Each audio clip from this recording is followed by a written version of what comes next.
नमस्कार, आप देख रहे हैं न्यूज नेशन और मैं हूं आपके साथ अबोंता मलिक। स्वागत है आपका हमारी इस खास पेशकश में। पाकिस्तान की सियासत में एक बार फिर भारी उथल पुथल देखने को मिल रही है और इस बार निशाने पर सीधे इमरान खान हैं। दरअसल पाकिस्तान के पहले चीफ ऑफ डिफेंस फोर्सेस बने आसिम मुनीर ने अपनी पोजीशन संभालते ही सबसे कड़ा रुख इमरान खान के खिलाफ दिखा दिया है।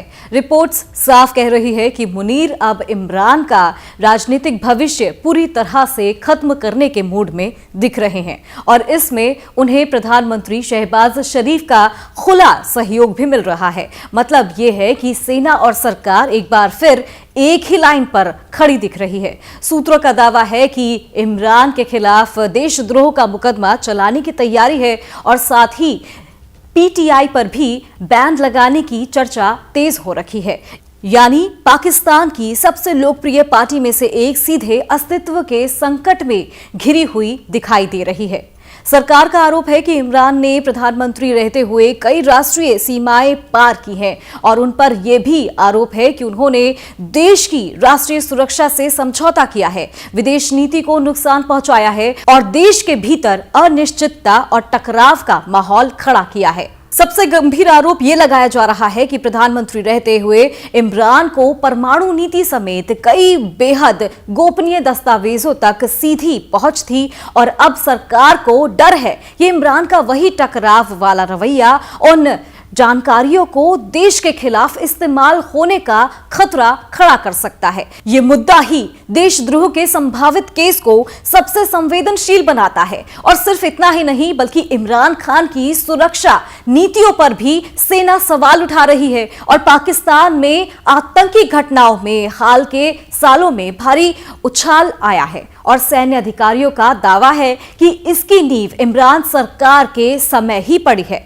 दरअसल 2021 और 2022 में इमरान सरकार ने टीटीपी के लड़ाकों को पाकिस्तान में बसाने का फैसला लिया था और इसी फैसले के बाद अब आतंकी घटनाओं में 600% तक की बढ़ोतरी देखने को मिल रही है।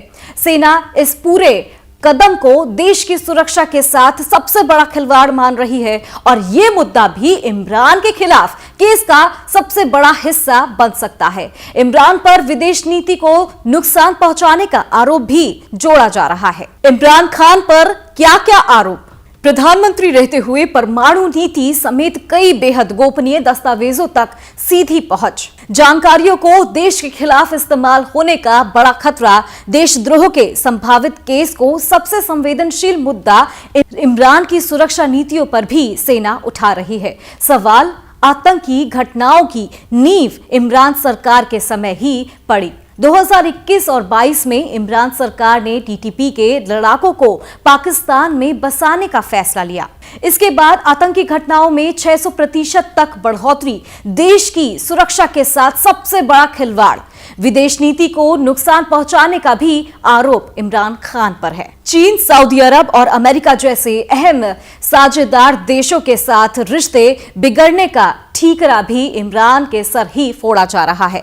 कहा जा रहा है कि उनके बयानों और फैसलों पर पाकिस्तान को कूटनीतिक के मोर्चे पर कमजोर कर दिया है और इन सभी आरोपों को जोड़कर देखें तो तस्वीर साफ दिखती है कि आसिम मुनीर इमरान को राजनीति से बाहर निकालने का एक व्यापक फ्रेमवर्क तैयार कर रहे हैं और अगर ये प्रक्रिया आगे बढ़ती है तो पाकिस्तान की सियासत एक लंबे अस्थिर दौर में प्रवेश कर सकती है, क्योंकि इमरान सिर्फ एक नेता नहीं बल्कि पाकिस्तान की सबसे बड़ी जन भावनात्मक ताकत ही नहीं बल्कि उनके खिलाफ हर कदम का सीधा असर सड़कों पर, राजनीति में और देश की स्थिरता पर पड़ सकता है। लेकिन सेना और सरकार का संकेत साफ है, वो इमरान को किसी भी कीमत पर मुख्य धारा की सियासत में वापस आते नहीं देखना चाहते हैं।